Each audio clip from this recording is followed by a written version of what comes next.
Hello hello hello दोस्तों, क्या हाल है। तारीख आज 21 जुलाई 2026, दिन मंगलवार, हिंदी तिथि अष्टमी। और आइए बात करते हैं आज के मुख्य समाचार में देश भर की तमाम बड़ी खबरों पर नजर डालते हैं। देखिए दोस्तों, एक तो आज के दिन को भारत के पश्चिम बंगाल में शहीद दिवस के रूप में मनाया जाता है और इतिहास के पन्नों में भी आज की तारीख भारत के महिला सशक्तिकरण को लेकर बहुत ही खास है, जब देश को मिली पहली महिला राष्ट्रपति और दुनिया को मिली पहली महिला प्रधानमंत्री। आज ही के दिन साल 2007 में प्रतिभा देवी सिंह पाटिल भारत की पहली महिला राष्ट्रपति बनी थी और 1960 में ये महिला दुनिया की पहली महिला प्रधानमंत्री बनी थी। चलिए आगे बढ़ते हैं खबरों में। आज के कुछ और बड़े इवेंट देखिए। पंजाब के किसानों ने बड़ा ऐलान किया, अमेरिकी व्यापार समझौते के खिलाफ आज 21 जुलाई को दिल्ली कूच करेंगे पंजाब के किसान भाई लोग। न सिर्फ पंजाब में बल्कि उत्तर प्रदेश के भी कई जगहों पर आज 21 जुलाई को डेरा डालो गेरा डालो किसान महापंचायत का आयोजन होगा। पत्थर गिरिराजगढ़ पर जुटेंगे किसान यूपी प्रयागराज में। बिजनौर में भी आज 21 जुलाई को भारतीय किसान यूनियन राकेश टिकैत ने धरने का ऐलान किया है। वहीं मौसम विभाग की बड़ी चेतावनी, आज 21 जुलाई को अगले 15 घंटों के अंदर देश के 16 राज्यों में मूसलाधार भारी बारिश का अलर्ट रहेगा। 80 किलोमीटर प्रति घंटा की रफ्तार से तेज हवाएं चलेगी। तो आगे मैं आपको बताऊंगा और भी पूरे मौसम समाचार विस्तार से।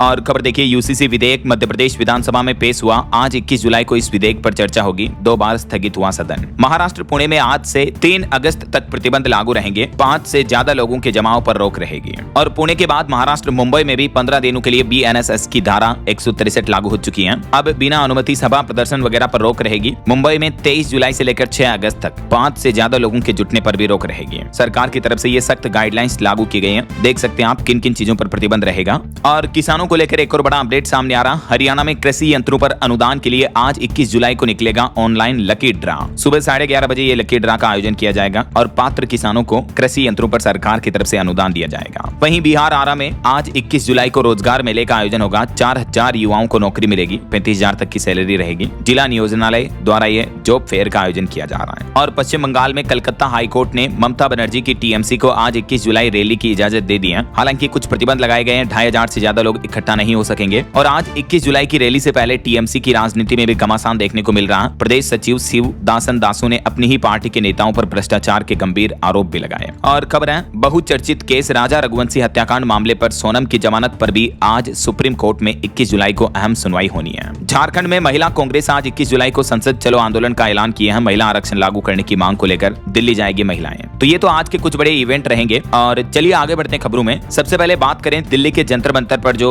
युवाओं का प्रदर्शन देखने को मिल रहा और बीते दिन जो संसद मार्च निकाला गया, इसको लेकर कुछ बड़ी खबरें देखिए। प्रदर्शनकारियों और सुरक्षा बलों के बीच हिंसक झड़प देखने को मिली। CJP के संसद मार्च में RAF के जवानों ने लाठीचार्ज भी किया। संसद मार्च पूरा मानो बवाल सा बन गया। बैरिकेड टूटे, लाठीचार्ज और आंसू गैस के गोलों के बीच 9 घंटे तक थमी रही राजधानी दिल्ली। ये कुछ तस्वीरें देख सकते हैं आप। दिल्ली पुलिस ने कॉकरोच जनता पार्टी के समर्थकों को जंतर मंतर से हटाया। CJP बोली कि निहत्तों युवाओं को पीटा गया। संसद मार्च में भी लाठीचार्ज देखने को मिला। और इस बीच सोनम वांगचुक बोले कि मैं अपना अनशन नहीं तोड़ूंगा। सोनम वांगचुक ने अपनी भूख हड़ताल अब और बढ़ा दी है। कल के आंदोलन के बाद उन्होंने अस्पताल से ही टिश्यू पेपर पर एक चिट्ठी लिखी और उसमें उन्होंने बताया कि कब तक वो अपना अनशन नहीं तोड़ेंगे। वो बोले कि मैं बहुत आहत हूं कल की घटना को लेकर। और उन्होंने कहा कि इस माहौल को देखते हुए मैंने अपना उपवास तब तक जारी रखने का फैसला किया है जब तक युवा नेताओं को संसद भवन में सांसदों से मिलने नहीं दिया जाता या फिर मुझे अस्पताल में उनसे मिलने की अनुमति नहीं मिलती है। वो बोले कि उम्मीद है सरकार इससे पहले शिक्षा मंत्री की जवाबदेही तय करेगी। सोनम वांगचुक के आंदोलन में अब ये नया मोड़ आया। संसद मार्च से पहले ही उन्होंने एक बड़ा ऐलान करते हुए 3 बड़ी शर्तें रखी है। ये देख सकते हैं आप। उन्होंने अपनी चिट्ठी में इंग्लिश में ये तीनों शर्तें लिखी है ABC। इस चिट्ठी का हिंदी अनुवाद मैं आपको बता देता हूँ। देखिए, तीनों शर्तों में सोनम वांगचुक ने सरकार से क्या मांगे की है। वो बोले कि ये तीनों मांगे अगर पूरी होती हैं तो वो अपना अनशन तोड़ेंगे। और वहीं सोनम वांगचुक केस को लेकर दिल्ली हाईकोर्ट ने भी अब केंद्र सरकार और जहां अस्पताल में उनको भर्ती किया हुआ दोनों को नोटिस जारी करके जवाब तलब मांगा। उनकी हेल्थ रिपोर्ट भी मांगी है। तो बीते दिन आपको पता होगा शिक्षा मंत्री के इस्तीफे की मांग को लेकर संसद चलो मार्च में हजारों प्रदर्शनकारी युवा शामिल हुए। और इस बीच खबर है कि CJP ने सरकार के साथ बातचीत भी शुरू की है। हालांकि CJP के फाउंडर अभिजीत दीपके ने डायरेक्ट बातचीत नहीं की, बल्कि केंद्रीय मंत्री JP नड्डा से मिले CJP के प्रतिनिधि और बोले कि ठोस आश्वासन तो नहीं मिला है, लेकिन इस मुलाकात के बाद उन्होंने केंद्रीय मंत्री के सामने अपनी शर्तें रखी और शिक्षा मंत्री को इस्तीफा या उन्हें पद से हटाने की मांग भी की है। तो अब सरकार से बातचीत का रास्ता बन रहा है। उम्मीद है ये आंदोलन जल्दी खत्म होगा और युवाओं की मांग सरकार सुनेगी। JP नड्डा ने अभी समय मांगा। CJP ने भी ये 3 मांगे रखी अपने सामने।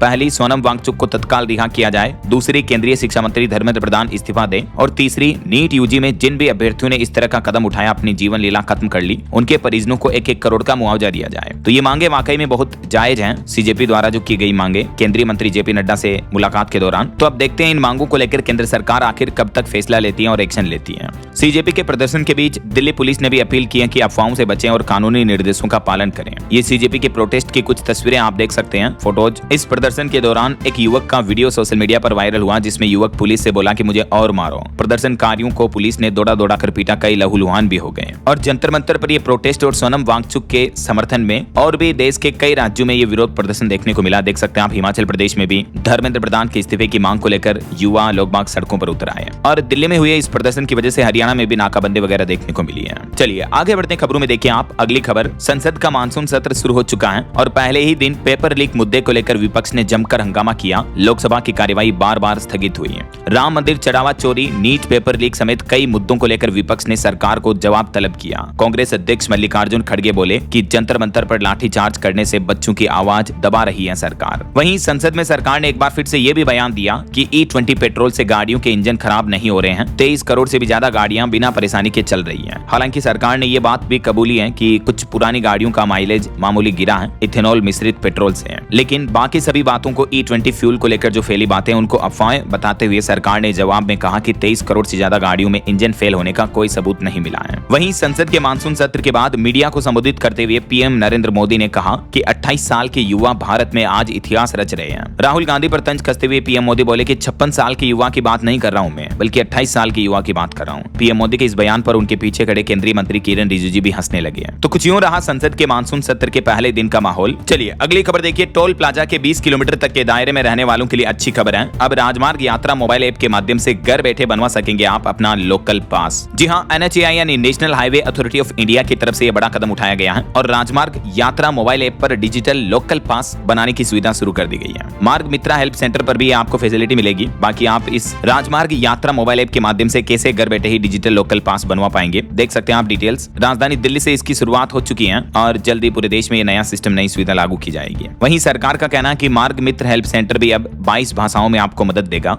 और सोना चांदी के भाव पर खबर देखिए दोस्तों, बढ़ोतरी देखने को मिली। सोने में 1095 रुपए महंगा हुआ, जबकि चांदी 4101 रुपए महंगी हुई। अभी 10 ग्राम 24 कैरेट प्योर गोल्ड का रेट चल रहा 1,42,000 रुपए और 1 किलो चांदी की कीमत चल रही 2,20,000 रुपए प्रति किलो। बाकी और भी अलग अलग कैरेट के हिसाब से गोल्ड का प्राइस आप देख ही सकते हैं स्क्रीन पर। और भारत के मेडिकल सेक्टर पर एक अच्छी खबर आ रही कि भारत में पहली डेंगू वैक्सीन क्यूडेनका को मंजूरी मिली। और इस दवा की खास बात यह है कि बिना किसी जांच के भी 4 से 60 साल तक के लोग इस दवा की डोज ले सकेंगे, यानी बच्चों से लेकर बड़े बुजुर्ग तक भी। और इससे भी अच्छी बात यह कि यह दवा हमारे ही देश में बनेगी, मेड इन इंडिया होगी। वैसे ये वैक्सीन को बनाने वाली कंपनी जापान की एक बायो फार्मास्यूटिकल कंपनी है, लेकिन भारत में भी अब डेंगू की वैक्सीन को मंजूरी मिल चुकी है। तो DCGI ने इस वैक्सीन के इंडियन बाजार में इस्तेमाल को मंजूरी दे दी है और भारतीय फार्मास्यूटिकल कंपनियां भी ये दवा बनाएगी अब ऐसा। और युवाओं को लेकर एक रिपोर्ट सामने आ रही, देखिए आप कि 42% युवाओं के लिए धर्म अहम है। पिछले 2 साल में 14% युवा धर्म से जुड़े जो बड़े हैं। और इसमें भी हैरानी की बात यह है दोस्तों कि अमेरिका जैसे विकसित देशों में जेन जी लड़कों का धर्म की तरफ झुकाव लड़कियों से भी ज्यादा है, जबकि भारत में सिस्टम उल्टा है। भारत में तस्वीर अलग है, 64% महिलाएं ज्यादा धार्मिक हैं पुरुषों के बजाय लड़कों के बजाय ऐसा। प्योर रिसर्च सेंटर की रिपोर्ट के डेटा आप देख सकते हैं। वहीं ऑटो इंडस्ट्री से टेक न्यूज पर खबर आ रही कि हाइब्रिड कारों के लिए MG मोटर कंपनी नई एडेप्ट टेक्नोलॉजी लाई है। एक ही कार में 4 ड्राइव ऑप्शन मिलेंगे और दुनिया का पहला E-क्लच भी पेश किया है JSW MG motor India company ने। और वहीं राजस्थान में पंचायत निकाय चुनाव पर अपडेट आ रहा कि सरकार ने हाईकोर्ट में बताई पंचायत निकाय चुनाव की तारीख। OBC आयोग 5 अगस्त तक अपनी रिपोर्ट देगा। जी हाँ, आखिरकार राजस्थान में पंचायत निकाय चुनाव का ऐलान हो चुका है। 17 अगस्त को शेड्यूल जारी होगा। सितंबर से मतदान की प्रक्रिया शुरू होगी। नवंबर तक पूरा चुनाव भी कंप्लीट हो जाएगा। ये टेंटेटिव डेट्स को लेकर अनाउंसमेंट आ चुका है और हाईकोर्ट में सरकार ने बताया कि 22 अगस्त को इस पर अधिसूचना भी जारी कर दी जाएगी। तो राजस्थान में आने वाले पंचायत और निकाय चुनाव का पूरा शेड्यूल कुछ यूं होगा। 5 नवंबर तक फाइनली अलग अलग पदों के लिए मतदान हो जाएंगे। ये शेड्यूल की अलग अलग तारीखें भी आप देख सकते हैं, मतदान की तारीख वगैरह ये तय की गई है, पहले चरण दूसरे चरण में। चलिए अगली बड़ी खबर देखिए दोस्तों, गुजरात में फैला चांदीपुरा वायरस, 12 पॉजिटिव केस मिले और 63 संदिग्ध मामले भी सामने आए और इन मामलों के बाद स्वास्थ्य मंत्री ने समीक्षा बैठक भी की, जांच के आदेश भी दिए। वहीं बिहार भागलपुर में कोरोना का दायरा और बढ़ा। अब 65 वर्षीय व्यापारी की एक बेटी भी कोरोना पॉजिटिव पाई गई और अब JLN MCH में आइसोलेशन वार्ड भी बनाया जाएगा। बिहार के भागलपुर में कोरोना संक्रमण अभी वापस फैल रहा है। वहीं खबर है उत्तर प्रदेश के मुख्यमंत्री योगी आदित्यनाथ ने अफसर अधिकारियों को निर्देश दिया कि बाढ़ हो या सूखा, हर नागरिक की सुरक्षा सुविधाएं सुनिश्चित की जाए। सीएम योगी ने अधिकारियों के साथ बैठक के दरमियान अभी भारी बारिश के हालातों में ये सख्त निर्देश जारी किए हैं। वहीं खबर है झारखंड में खुलेगा देश का तीसरा फिल्म एवं टेलीविजन संस्थान, युवाओं को सुनहरा अवसर मिलेगा फिल्म एक्टिंग इंडस्ट्री में करियर बनाने का। और देखिए यूपीआई ट्रांजैक्शन पर सरकार ने आंकड़ों में बताया कि पिछले महीने जून 2026 तक यूपीआई से जुड़े 55,49,000 करोड़ से भी ज्यादा यूजर्स। संसद में सरकार ने यह जानकारी दी और ट्रांजैक्शन को लेकर भी डेटा आप देख सकते हैं। और भारत में कपास उत्पादन पर खबर आ रही कि सफेद सोना यानी कपास प्रोडक्शन भारत में बढ़ रहा दिनों दिन। साल 2031 तक 498 लाख गांठ कपास उत्पादन का महत्वाकांक्षी लक्ष्य तय किया भारत सरकार ने, जिससे भारत की टेक्सटाइल इंडस्ट्री को भी बढ़ावा मिलेगा क्योंकि कपास भारत की कृषि और वस्त्र अर्थव्यवस्था की रीढ़ की हड्डी है। और देखिए सरकार का एक और नया प्लान है। भारत अब विदेशी बंदरगाहों पर अपनी निर्भरता कम करेगा, डीप वाटर पोर्ट प्रोजेक्ट्स को तेजी से आगे बढ़ाएगा। विंजिंजम में भी भारत ऐतिहासिक पहुंच बढ़ा रहा और इन बड़े प्रोजेक्ट्स पर आगे जोर दिया जाएगा। चलिए अगली खबर देखिए, बच्चों की मोबाइल फोन की लत पर लगेगी लगाम। केंद्र सरकार इस मुद्दे पर भी स्मार्टफोन्स इंडस्ट्री में माइनर मोड करके एक नया विधेयक ला सकती है। आजकल के बच्चों में मोबाइल फोन की लत और ऑनलाइन खतरों को रोकने के लिए केंद्र सरकार अब ये प्लान कर रही है मोबाइल फोन के लिए माइनर मोड लाने का, जिसके तहत अब सभी आने वाले नए फोन में ये अलग मोड देना होगा ताकि बच्चे लिमिटेड यूज कर पाएंगे उस फोन में ऐसा। और राम मंदिर चढ़ावा चोरी मामले पर खबर आ रही, मुख्यमंत्री योगी आदित्यनाथ ने अब नई SIT टीम को मंजूरी दी। सुप्रीम कोर्ट में सुनवाई हुई और सुप्रीम कोर्ट ने इस सुनवाई के दौरान कहा था कि यूपी सरकार दोबारा SIT बनाए। SIT टीम में राजनीति नहीं होनी चाहिए। सुप्रीम कोर्ट ने कहा कि राम मंदिर चंदा चोरी का मामला अपराध का मामला है, ये कोई राजनीति का मामला नहीं है। यही वजह है कि सुप्रीम कोर्ट के इस निर्देश के बाद अब यूपी सरकार नए सिरे से SIT के गठन का ऐलान किया है और अब इस मामले पर अगली सुनवाई 27 जुलाई को होगी, जिस दरमियान सुप्रीम कोर्ट फाइनल फैसला जारी करेगा। वहीं देखिए आज यूपी योगी आदित्यनाथ सरकार की कैबिनेट बैठक होनी है और इस बैठक में कुछ बड़े फैसले लिए जाने के प्लान है। उत्तर प्रदेश में 330 किलोमीटर लंबा विंध्य एक्सप्रेसवे बनेगा। 6 घंटे की दूरी मात्र 3 घंटे में पूरी होगी। यूपी कैबिनेट मीटिंग में आज 12 प्रस्ताव पास हो सकते हैं। कौन कौन से इनके बारे में कुछ डिटेल्स भी आप देख सकते हैं। ये कैबिनेट के कुछ प्रमुख प्रस्ताव हैं जिन पर आज मुहर लग सकती है। तो देखते हैं आज दिन में योगी कैबिनेट की बैठक में क्या क्या फैसले लिए जाते हैं। जो भी अपडेट आएगा मैं आपको बता दूंगा इसी चैनल DLS न्यूज के माध्यम से। फिलहाल देखिए अगली खबर, पति पत्नी के मामले को लेकर छत्तीसगढ़ हाईकोर्ट ने एक बड़ा फैसला सुनाया और कहा कि पहली पत्नी की मौत के बाद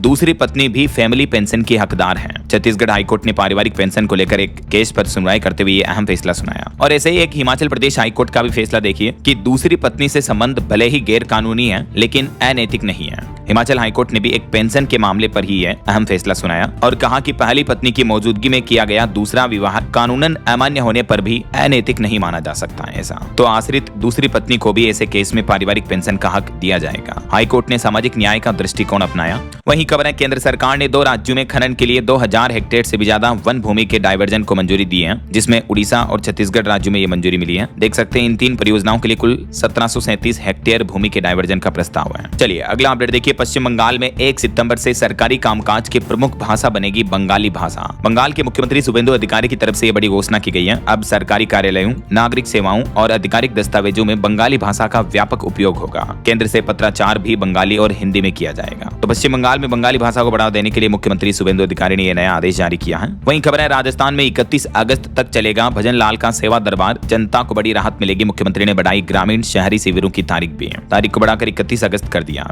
और कुछ बड़े हादसों और दुर्घटनाओं की खबरें देखिए दोस्तों। हरियाणा के झज्जर का यह मामला है। एक बछड़े को बचाने के लिए कुएं में उतरे 4 युवक और चारों का दम घुटने से मौत हो गई। 50 साल से बंद पड़े कुएं में जहरीली गैस की वजह से मौत की आशंका जताई जा रही है। वहीं खबर है महाराष्ट्र के वर्धा में समृद्धि एक्सप्रेसवे पर 2 गाड़ियों की भिड़ंत के बाद आग लगी, 6 लोगों की मौत हो गई। मुंबई नागपुर एक्सप्रेसवे पर बड़ा हादसा हुआ। वहीं झारखंड के खूंटी में भी एक दर्दनाक हादसा हो गया। भगवान जगन्नाथ का रथ 11,000 वोल्ट के तार से टच हो गया, जिसमें 12वीं के 2 छात्रों की मौत हो गई और कई लोग झुलस भी गए। मामला है झारखंड के तोरपा का। और एक बड़ी घटना देखिए, सिक्किम की एक सुरंग में 12 मजदूर फंस गए। भूस्खलन से सुरंग की एंट्री बंद हो गई। हालत इतने खराब है कि रेस्क्यू कर्मी भी बेहोश हो रहे हैं। देर रात अभी रेस्क्यू ऑपरेशन जारी है। और एक बड़ी दुखद घटना देखिए दोस्तों, त्रिपुरा के DGP अपने ही ऑफिस में मृत मिले हैं। उनके द्वारा इस तरह का कदम उठाए जाने की संभावना जताई जा रही है। ये 1994 बैच के IPS थे, यूपी के रहने वाले थे और 1984 के सिख विरोधी दंगों की भी इन्होंने जांच की थी, लेकिन ये पुलिस मुख्यालय में ही अचेत मिले हैं। और एक बड़ी सड़क दुर्घटना देखिए, मध्य प्रदेश में हाईवा ने मारी टक्कर, 5 दोस्तों की मौत हो गई। नरसिंहपुर में सड़क किनारे सेल्फी लेते वक्त हाइवा ने इनको कुचल दिया। वहीं मुंबई की एक विशेष अदालत ने बड़ा फैसला सुनाया। 44 सोमाली समुद्री डाकुओं को उम्र कैद की सजा सुनाई है। तो ये तो कुछ हादसे और दुर्घटनाओं से जुड़ी खबरें रही। और चलिए अगली खबर देखिए। अमेरिका ईरान जंग पर बड़ा अपडेट आ रहा। देखिए ईरान बोला कि अमेरिकी सैनिकों का इंतजार कर रहे हैं हम। अगर खार्ग आइलैंड पर कब्जा करने की कोशिश की तो कोई भी सैनिक जिंदा बचकर वापस नहीं जाएगा। अमेरिका और ईरान के बीच जंग पिछले कई दिनों से वापस बढ़ी हुई है। अमेरिका ने लगातार 9वीं रात भी ईरान के कई सैन्य ठिकानों पर हमले किए। कुवैत में ईरानी ड्रोनों और मिसाइलों की बरसात देखने को मिली। उधर से डिफेंस सिस्टम भी एक्टिव हुआ। कुछ और इंटरनेशनल न्यूज अपडेट देखिए। पेरू में 5.5 की तीव्रता से भूकंप से तबाही मची, 5 की मौत हो गई, सैकड़ों लोग बेघर हुए। वहीं चीन में एक डिलीवरी बॉय को सबसे बड़ा साहित्यिक सम्मान मिला।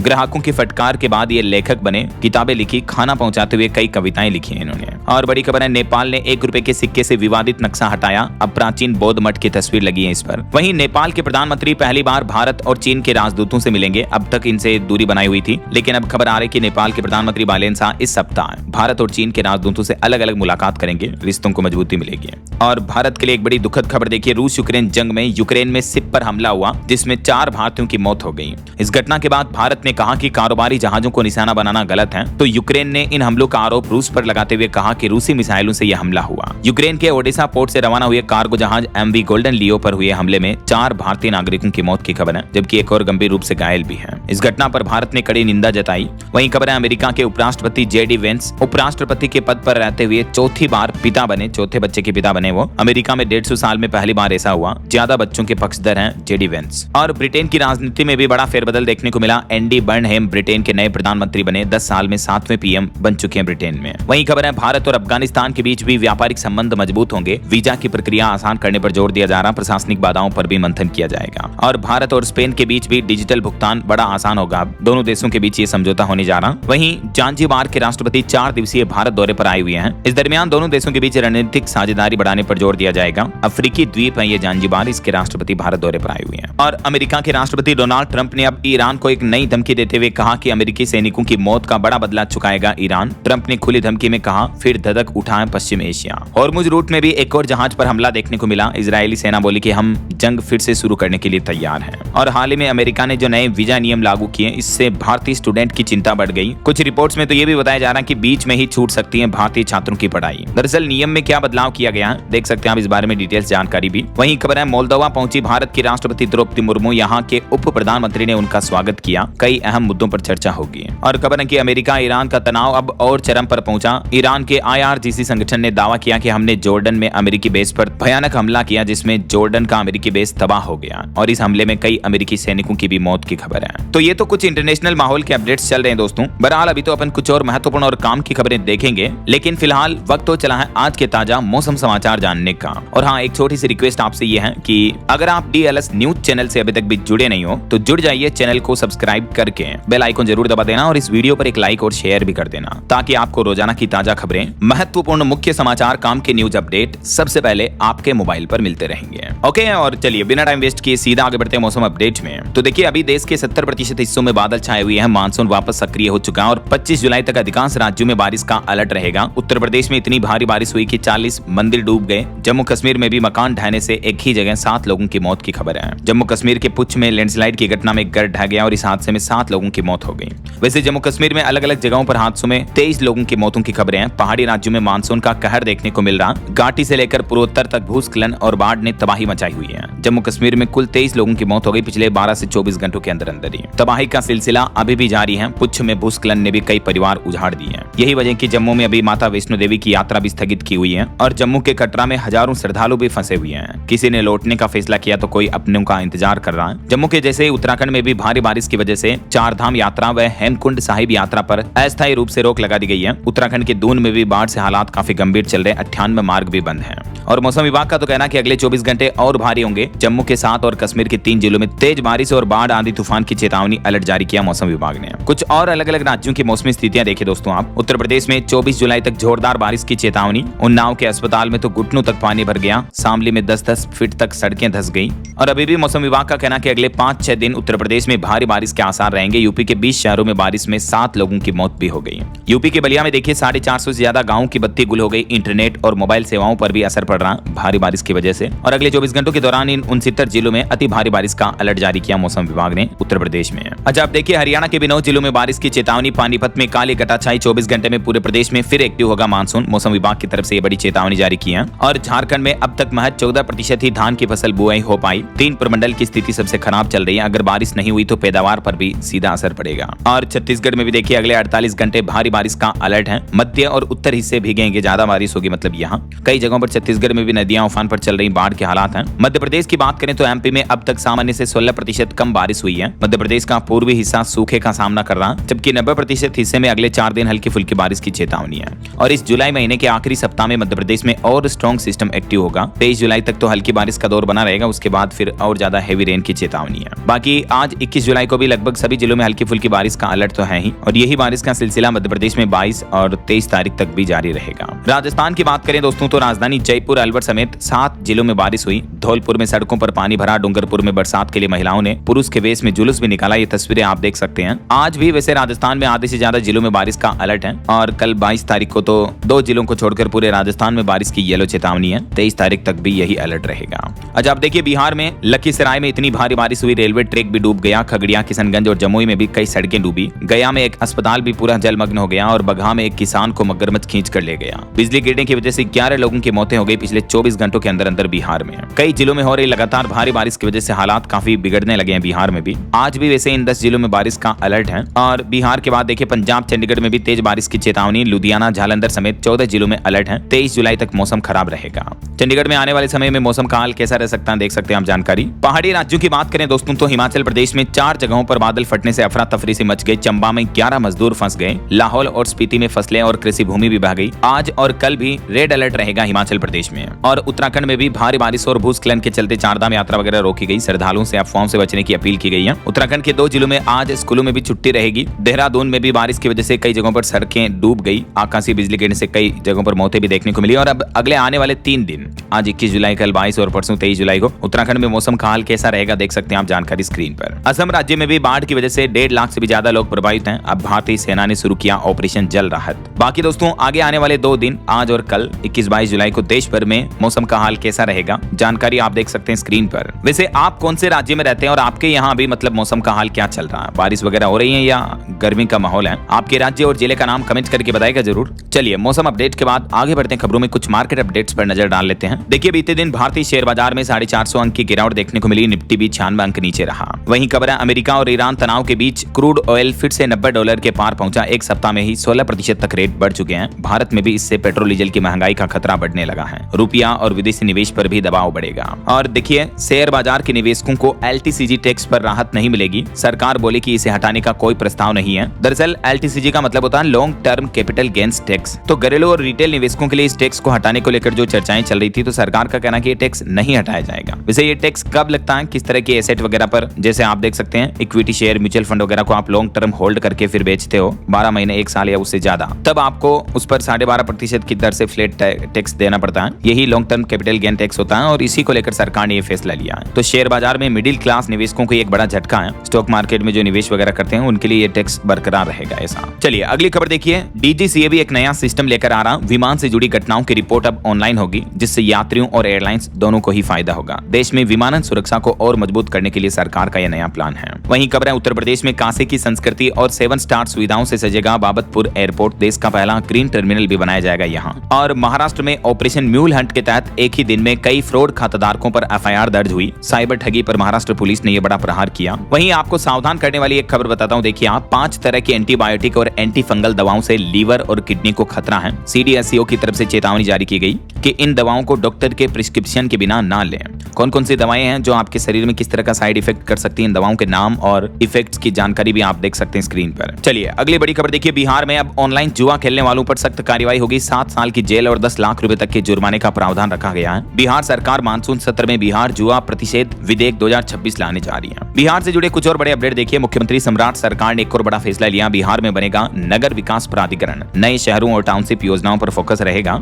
और बिहार में नेपाली शराब की तस्करी का भी बड़ा भंडाफोड़ पकड़ा गया। 1080 बोतल के साथ चोरी की गई 5 बाइक भी जब्त हुई। फरार आरोपियों की तलाश और तेज हुई। वहीं बिहार विधानसभा में 87,000 करोड़ से भी ज्यादा का अनुपूरक बजट पेश किया गया। केंद्र सरकार का हिस्सा राज्य से भी ज्यादा रखा गया और इस बजट का सबसे ज्यादा हिस्सा पेंशन पर खर्च किया जाएगा। केंद्र सरकार से भी इस बजट में 12,677 करोड़ रोजगार के लिए खर्च किए जाएंगे। जाएंगे। बिहार के विधानसभा के मानसून सत्र में उप मुख्यमंत्री की तरफ से बजट पेश किया गया और इस बजट में प्रमुख योजनाओं के लिए क्या क्या आवंटन किया गया, इस बारे में डिटेल्स भी आप चेक कर सकते हैं स्क्रीन पर। थोड़ा सा वीडियो को पॉज करके ये जानकारी देख लीजिएगा। वहीं खबर है बिहार सीवान की हर पंचायत में खुलेगा जीविका सुधा बिक्री केंद्र। महिलाओं को बिहार सरकार 60,000 रुपए की मदद भी देगी इस योजना के तहत। और महिलाओं को लेकर एक और प्लान है, ई कॉमर्स से भी जुड़ेगी बिहार की जीविका दीदियां। उत्पादों की ऑनलाइन बिक्री के लिए विशेष ट्रेनिंग भी दी जाएगी। और बिहार के 369 प्रखंडों में बनेंगे अनुसूचित जाति के छात्रों के लिए नए छात्रावास। केंद्र सरकार से भी इस परियोजना को मंजूरी मिल चुकी है। और भी दोस्तों, बिहार के मुख्यमंत्री सम्राट चौधरी की कैबिनेट बैठक में 10 ऐसे बड़े फैसले लिए गए, जैसे सोशल मीडिया पर अब गाली गलौज देना, उल्टे सीधे कमेंट करना भी भारी पड़ सकता है, क्योंकि गुंडा एक्ट के दायरे में आएंगे इस तरह के पोस्ट। बिहार कैबिनेट ने बिहार अपराध नियंत्रण अधिनियम 2024 के संशोधन को भी मंजूरी दे दी है। तो अब इसमें सोशल मीडिया पर अभद्र टिप्पणी करने वालों पर भी कार्रवाई होगी। पेपर लीक जैसे अपराध भी इस एक्ट के दायरे में आएंगे। बदलते अपराधों के अनुसार कानून को और मजबूत किया जाएगा। और कैबिनेट ने शिक्षा से जुड़े भी कई प्रस्तावों को मंजूरी दी है। वहीं बिहार में टैक्स को लेकर भी सरकार ने एक बड़ा फैसला लिया। पहली बार बिहार में गाँव वालों पर भी टैक्स वसूलेगी सम्राट चौधरी सरकार। अब गाँव की दुकानों से वसूली होगी, फ्री में पानी नहीं मिलेगा और केंद्र सरकार की जो पीएम मोदी आवास की योजना है उस पर भी टैक्स लगेगा। वैसे तो 15 जुलाई 2026 को इस योजना के बारे में सरकार ने अनाउंसमेंट किया था और ग्रामीणों पर यह सीधा टैक्स लगाया है। 50 से 5,000 रुपए तक के होल्डिंग पर भी ये टैक्स लगेगा। और भी आप डिटेल्स चेक कर सकते हैं इन 10 पॉइंट्स में कि बिहार में गांव के लोगों पर अब ये बड़े टैक्स लगाए जाएंगे। होल्डिंग, संपत्ति टैक्स, हाट बाजार मेला शुल्क, बूचड़ खाना, लघु उद्योग, जीविका दीदी वगैरह इन योजनाओं पर भी टैक्स लगेगा। और ये टैक्स की दरें क्या होगी, कितनी होगी, इस बारे में जानकारी आप चार्ट में चेक कर सकते हैं। और बिहार में दोपहिया वाहन खरीदने पर भी, मोटरसाइकिल, बाइक, स्कूटी वगैरह पर भी 1% एकमुश्त मोटर वाहन कर यानी टैक्स देना होगा। ये भी बिहार सरकार ने अनाउंसमेंट किया है। वहीं खबर है बिहार में बदलेगा ग्राम पंचायतों का नक्शा, डीएम को मिला परिसमन करने का अधिकार भी। और बिहार के युवाओं को भी विदेशों में मिलेगी नौकरी। कामगारों की सुरक्षा और प्रवासन के लिए भी सम्राट चौधरी सरकार ये नई योजना लेकर आई है। ई माइग्रेंट पोर्टल के उपयोग का प्रशिक्षण भी दिया जाएगा अब स्कूलों में अभ्यर्थियों, टीचर्स वगैरह को भी, है ना। तो ये तो बिहार के कुछ अपडेट्स रहे। और चलिए आगे बढ़ते हैं खबरों में। देखिए आप अगली खबर, भारत टैक्सी से जुड़ेगी बंगाल की टैक्सियां भी, चालकों को मिलेगा सम्मान। गृह मंत्री अमित शाह की मौजूदगी में एमओयू हस्ताक्षर हुए हैं पश्चिम बंगाल के कोलकाता में। वहीं खबर है पंजाब में धान की सीधी बुआई ने नया रिकॉर्ड बनाया। 4 लाख एकड़ के पार पहुंचा रकबा, किसानों को मिलेंगे 61 करोड़ रुपए प्रोत्साहन राशि के रूप में। पंजाब की भगवंत मान सरकार का यह ऐलान है। और राजधानी दिल्ली में झुग्गियों में रहने वाले परिवारों के लिए अच्छी खुशखबरी, 10 साल से खाली 35,000 फ्लैटों के आवंटन की तैयारी कर चुकी है दिल्ली की रेखा गुप्ता सरकार। हरियाणा में सरकारी बैठकों का बदलेगा तरीका, अब आईएएस अधिकारियों के लिए नई गाइडलाइन जारी की गई है। हरियाणा के मुख्यमंत्री नायब सिंह सैनी सरकार की तरफ से है। वहीं हिमाचल प्रदेश की कैबिनेट बैठक में 7,500 नौकरियों को मंजूरी मिली। आशा वर्कर्स व नंबरदारों का मानदेय बढ़ाया गया। शिक्षा विभाग में भी बड़ी भर्ती निकली है। देख सकते हैं आप, पीजी छात्रों का भी स्टाइपेंड बढ़ा है। टांडा और आईजीएमसी में नए पाठ्यक्रम शुरू होंगे। आशा वर्कर और नंबरदारों को भी राहत दी गई। कितनी तनख्वाह बढ़ाई गई, देख सकते हैं आप जानकारी। शिक्षक सम्मान राशि भी बढ़ाई गई। आयुर्वेद संस्थान और अस्पतालों को मजबूती मिलेगी। और भी कैबिनेट बैठक में ये कुछ महत्वपूर्ण फैसले लिए गए हैं हिमाचल प्रदेश के मुख्यमंत्री सुखविंदर सिंह सुक्खू की बैठक में। और खबर है यूपी में बिजली बिल देखने के लिए अब ओटीपी का झंझट नहीं रहेगा। नाम और उपभोक्ता कनेक्शन नंबर से ही आप बिजली बिल डाउनलोड कर पाएंगे। वहीं मध्य प्रदेश के कुछ फैसले देखिए आप, एमपी सरकार के। मध्य प्रदेश में लिव इन के लिए भी अब रजिस्ट्रेशन करवाना जरूरी होगा। हलाला करना दंडनीय अपराध माना जाएगा। यूसीसी कानून के पक्ष में है। 80% मुस्लिम महिलाएं भी हैं। मध्य प्रदेश के मुख्यमंत्री मोहन यादव की कैबिनेट बैठक में समान नागरिक संहिता विधेयक यूसीसी को मंजूरी मिल चुकी है। बीते दिन एमपी विधानसभा में ये यूसीसी विधेयक पेश किया। हालांकि इस विधेयक का कांग्रेस ने हंगामा किया, विरोध किया और कहा कि चोरी छिपे सरकार ये बिल लेकर आई है। और मध्य प्रदेश में बेरोजगारी पर भी एक रिपोर्ट सामने आ रही कि एमपी में 17 लाख बेरोजगार युवा हैं। सबसे ज्यादा ओबीसी के हैं। डिप्टी सीएम और रोजगार मंत्री की जिलों की हालत तो और भी ज्यादा खराब है। चलिए अगली खबर देखिए, छत्तीसगढ़ में बारिश में छाता लेकर निकले 1000 अतिथि शिक्षक। फ्लैश लाइट जलाकर प्रदर्शन किया। संविलियन और समान वेतन की मांग को लेकर शिक्षकों का विरोध प्रदर्शन देखने को मिला। पिछले 20 दिन से हड़ताल कर रहे हैं शिक्षक। और छत्तीसगढ़ में 92 एएसपी डीएसपी स्तर के अधिकारियों का भी तबादला किया गया। वहीं छत्तीसगढ़ में स्मार्ट मीटर और बढ़े हुए बिजली बिल के विरोध में उतरेगी कांग्रेस। 23 जुलाई को धरना प्रदर्शन की चेतावनी दी है। और रोजगार को लेकर केंद्र सरकार ने एक बड़ा दावा किया। कहा कि पिछले साल 2025 में युवाओं की बेरोजगारी दर घटी है। 2017-18 के बाद लगभग 17 करोड़ रोजगार बढ़े हैं। ये सरकार की तरफ से आंकड़े जारी करते हुए जानकारी दी गई। वहीं खबर है अब झटपट करना होगा व्यापारियों का पेमेंट। मानसून सत्र में केंद्र सरकार एमएसएमई विकास बिल भी पेश करने जा रही है। और बड़ी खबर देखिए, भारतीय रिजर्व बैंक आरबीआई ने बैंकों को सख्त चेतावनी दी। डिप्टी गवर्नर बोले कि शिकायत निपटाना बैंकों का फालतू खर्च नहीं है, बल्कि ये ग्राहकों के लिए सबसे जरूरी काम है। चलिए अगली खबर देखिए, राजस्थान प्रदेश के प्रमुख मार्गों पर टोल महंगा हुआ। आज रात 12 बजे से ये नई दरें लागू हो चुकी हैं। कई जगहों पर टोल टैक्स के शुल्क में 20 रुपए तक की बढ़ोतरी की गई है। देख सकते हैं आप किस किस रूट पर 5 से 20 रुपए तक बढ़े हैं। वहीं भारतीय रिजर्व बैंक आरबीआई ने 1 ग्राम भी सोना नहीं बेचा। गोल्ड रिजर्व को लेकर सरकार ने यह बड़ा बयान दिया है। और तेलंगाना सरकार ने इंदिरमा LIG आवास योजना की शुरुआत की है, जिसके तहत राज्य में 1 लाख नए फ्लैट्स बनाए जाएंगे, गरीबों को मकान दिए जाएंगे। वहीं बिहार में डॉक्टरों और नर्सों को भी बड़ी राहत मिली। अब एक राज्य का रजिस्ट्रेशन पूरे देश में मान्य होगा। बिहार सरकार ने इसको लेकर भी एक नया विधेयक पेश किया है। वहीं मध्य प्रदेश में एक और बड़ा बदलाव देखिए, अब फास्टैग से रुकेगी खनिजों की चोरी। उल्लंघन करने पर कलेक्टर कर सकेंगे वाहन जब्त भी। MP सरकार ने ये भी आदेश दे दिया है। कुछ एजुकेशनल अपडेट्स देख लेते हैं फटाफट से। देखिए आप, सरकारी नौकरी की तैयारी कर रहे युवाओं के लिए अच्छी खबर है। यूपी में इसी सत्र पुलिस विभाग में 81,000 पदों पर भर्ती आने वाली है। वैकेंसीज के लिए डिटेल नोटिफिकेशन जल्दी जारी होगा, तो यूपी के युवा तैयारी जारी रखें अपनी। वहीं उत्तर प्रदेश के स्कूलों में भी योगी सरकार बड़ा बदलाव करने जा रही है। अब क्लास की दीवार भी सीखने का मानक बनेगी। स्कूलों में निपुण लक्ष्य पोस्टर लगाना अनिवार्य होगा। सभी प्राथमिक विद्यालयों को लेकर ये शिक्षा विभाग ने आदेश जारी किया है। वहीं झारखंड हाईकोर्ट ने नियुक्ति में उम्र सीमा छूट की मांग वाली याचिकाओं को खारिज कर दिया। तो अब जो झारखंड सरकार का निर्णय था, अंतिम निर्णय, वो ही मान्य रहेगा ऐसा। और एक बड़ी दुखद घटना देखिए दोस्तों, IIT गोल्ड मेडलिस्ट स्टूडेंट ने भी इस तरह का कदम उठाया। सरकारी नौकरी पाने के लिए 50 बार कोशिश की थी, लेकिन सफल नहीं हुआ। आजकल देश के युवा कितनी जल्दी हार मान लेते हैं। ऐसे कभी हार ना माने, क्योंकि कोई एक एग्जाम, कोई एक परीक्षा आपकी जिंदगी, आपका फ्यूचर, आपकी लाइफ तय नहीं कर सकती है। और यूपी वासियों के लिए एक अच्छी खबर है। उत्तर प्रदेश में खुला माध्यमिक विद्यालयों में शिक्षक बनने का मौका। 21,252 पदों पर नियुक्तियां होगी। यूपी में माध्यमिक स्कूलों में शिक्षक भर्ती का रास्ता भी साफ हो चुका है। जल्दी इसका भी नोटिफिकेशन जारी किया जाएगा। और उत्तर प्रदेश की पुरानी 69,000 शिक्षक भर्ती पर भी अपडेट आ रहा। विभाग ने सुप्रीम कोर्ट में अपना शपथ पत्र दिया। 8,270 अभ्यर्थियों से जुड़ी जानकारी भी सुप्रीम कोर्ट में सौंपी है। वहीं मध्य प्रदेश में MP उच्च शिक्षा विभाग ने जारी किया एकेडमिक कैलेंडर। सत्र शुरू होने के 20 दिन बाद नई समय सारणी आई। इस बार होंगे 183 वर्किंग डे। चलिए कुछ खेल जगत से जुड़ी खबरें देखिए आप। रोहित शर्मा लॉर्ड्स पर वनडे शतक लगाने वाले पहले भारतीय खिलाड़ी बन चुके हैं। हालांकि आजकल आपको पता होगा मीडिया में रोहित शर्मा के संन्यास को लेकर जो खबरें चल रही हैं, उन पर अब रोहित ने खुद जवाब देते हुए कहा कि बाहर शोर नहीं होगा तो मजा कैसे आएगा। रिटायरमेंट की सभी रिपोर्ट्स को उन्होंने खुद खारिज कर दिया है। और रोहित के रिटायरमेंट पर भारतीय कप्तान भी बोले कि हमें कुछ नहीं पता। यानी रोहित शर्मा के संन्यास को लेकर जो अभी खबरें चल रही हैं, वो कोई ऑथेंटिक न्यूज नहीं है ऐसा। और फीफा वर्ल्ड कप पर भी अपडेट है। स्पेन ने 16 साल बाद फुटबॉल वर्ल्ड कप का मैच अपने नाम किया। ये मैच जीत लिया। फाइनल में अर्जेंटीना को 1-0 से हराया। ओके, और अंत में आज के राशिफल पर नजर डाल लेते हैं। देखिए, कन्या राशि वालों की आर्थिक स्थिति मजबूत होगी और कुंभ राशि के लोगों को अच्छे ऑर्डर भी मिल सकते हैं। और भी कुछ अलग अलग राशियों का राशिफल आप देख सकते हैं स्क्रीन पर। और हाँ दोस्तों, आप मुझे कमेंट करके बताइए कि विश्व का सबसे बड़ा महासागर कौन सा है। ABCD which is right option, let me know in the comment box. सही जवाब देने वाले लोगों को रैंडमली सेलेक्ट होने पर DLS न्यूज टीम की तरफ से शानदार सरप्राइज गिफ्ट जीतने का मौका मिलेगा। और इसी के साथ ही अगर आपको वीडियो अच्छा लगा तो इसे लाइक करना, शेयर भी करना। DLS न्यूज चैनल को सब्सक्राइब करके बेल आइकन जरूर दबा देना, रोजाना ऐसी इंफॉर्मेटिव जानकारियां, महत्वपूर्ण समाचार देखते रहने के लिए। ओके, ख्याल रखिएगा अपने आप का, अपने परिवार का। मिलेंगे अगले नेक्स्ट अपडेट में। तब तक के लिए जय हिंद, जय भारत, वंदे मातरम।